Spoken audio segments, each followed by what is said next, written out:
Sunny Hostin, who's one of the hosts of The View, did an interview with People Magazine just this past week, and she was talking about how much she loved her plastic surgery.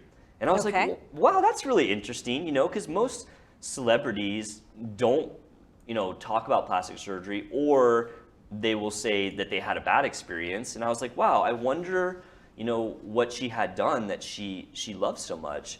And so that's, I got interested in seeing it. And so she did a breast reduction, and she said she had a breast reduction, but also had some liposuction, and she loved it so much, she just wanted to talk about it. And so I got a quote from her. It says, "I thought I would feel shame, like, oh my God, I'm doing plastic surgery like all these crazy celebrities, but I don't feel shame at all. And I hope sharing my story will help more people. If they're feeling so body conscious the way I was, they can go do what they need to do and feel better."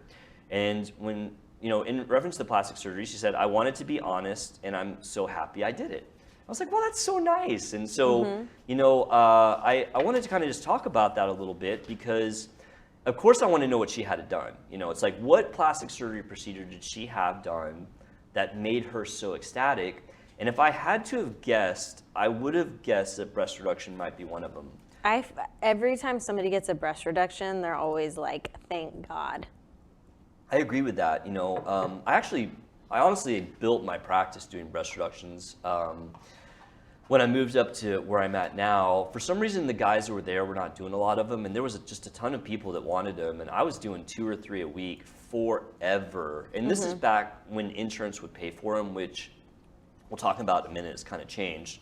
So Sunny went from reportedly a G cup down to like a C/D cup, which is that's a pretty impressive reduction. Yeah, that's a lot. Well, I found it interesting though that the People magazine they were quoting the cost of having the surgery, which they're basically acknowledging that you can't get it covered by insurance anymore, which we'll talk about in a sec. But they were saying a breast reduction costs anywhere from $10,000 to $30,000. Like, where are they getting $30,000 for breast reduction surgery? I want to move there right now. Go to LA, I guess. So in my practice, if it's out of pocket, which they mostly are these days, I asked my office manager, it's for everything all in $9,000.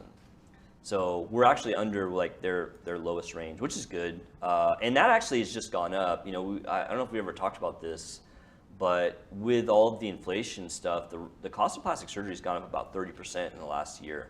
Yeah, are breast reductions more expensive or cheaper than breast augmentation? They're actually fairly comparable, because with breast augmentation, you have to pay for the implants, which are around $2,000, depending on which kind you get. But the difference is that breast reduction doesn't have the implants, but it's a longer surgery. Yeah. It's about twice as long to do a breast reduction. So the costs are fairly close. I can't remember what we're getting for augmentations now, but I think it's a little bit less than that, but not like half of that. Yeah, mine was definitely cheaper. Yeah. But I got You had yours done like a while back, right? 10, 11 years ago. Yeah, 10, 11 years. Like 11, and you did saline, right? I mean, saline implants 10 years ago, you could probably get the whole thing done for $3,000 or $4,000. Yeah, it was around there. Nowadays, no way. Not around here. Maybe like somewhere sketchy, like you Florida. Yeah, Florida. If you're awake. If you're awake. Sorry. Gross. Awake. Ew. All right. So yeah. Anyway, so it was funny. They were quoting these like insane prices, like $30,000 for breast reduction surgery, $8,000 to $30,000 for liposuction. I guess that's Beverly Hills or New York City. Maybe we're getting that much money there. That's what I'm like. We're not getting that much money, at least where I'm at. Now, the closer you get to downtown Dallas, the prices do go up. So for me, it's around, I think, $9,000 all in. I mean, if you were in like downtown Dallas, it'd probably be closer to 12, I would guess. It does go up if you get closer to the city. So I just want to talk just for a second about breast reduction surgery, because what you said is exactly right, that, most people who have that surgery just love it. And so I want to talk about the reasons why that is.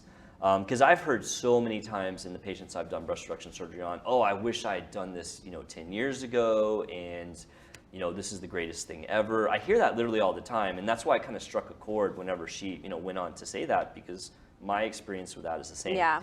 So breast reduction surgery accomplishes 3 things very well. It reduces the breast size, which is good. Yeah. It reshapes the breast, because a lot of times when the breasts get large, the shape, that nice kind of form, starts to get lost a little bit. Yeah. and it also lifts the breast. So you're doing 3 really important things. The biggest thing that patients will tell you after they get it done is any strain that they had on their neck, shoulders, back, or whatever is gone instantaneously. Like when they wake up, they're like, wow, I feel so much better already, even though I just came out of surgery. Yeah. And that's, I think, one of the biggest reasons that people like it is, most people that are coming in for breast reduction are at the very minimum a double D. You don't get a lot of people in the D range coming for it.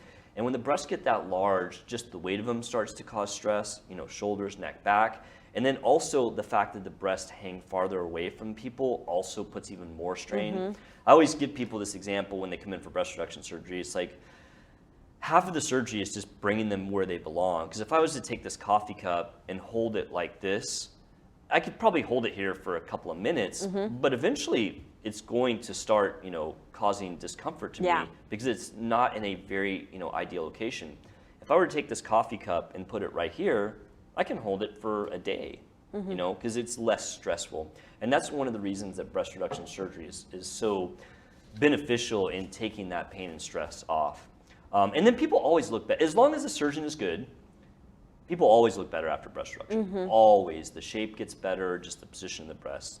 It has a pretty easy recovery. People, when I describe the surgery to people in a consult, and I say, oh, well, I take the breast apart and I move the tissue and then I cut off the skin and I close everything up. People are like, wow, I'm going to need to take like a month off work. No. I mean, at the end of the day, when you do a breast reduction, you're operating on skin and fat. And when you operate on skin and fat, there's just not that much recovery, even if it's fairly involved. That's good. The last thing I always say about it is that if you're going to shop around for a breast reduction, that you should find a surgeon that does what's called a short scar breast reduction.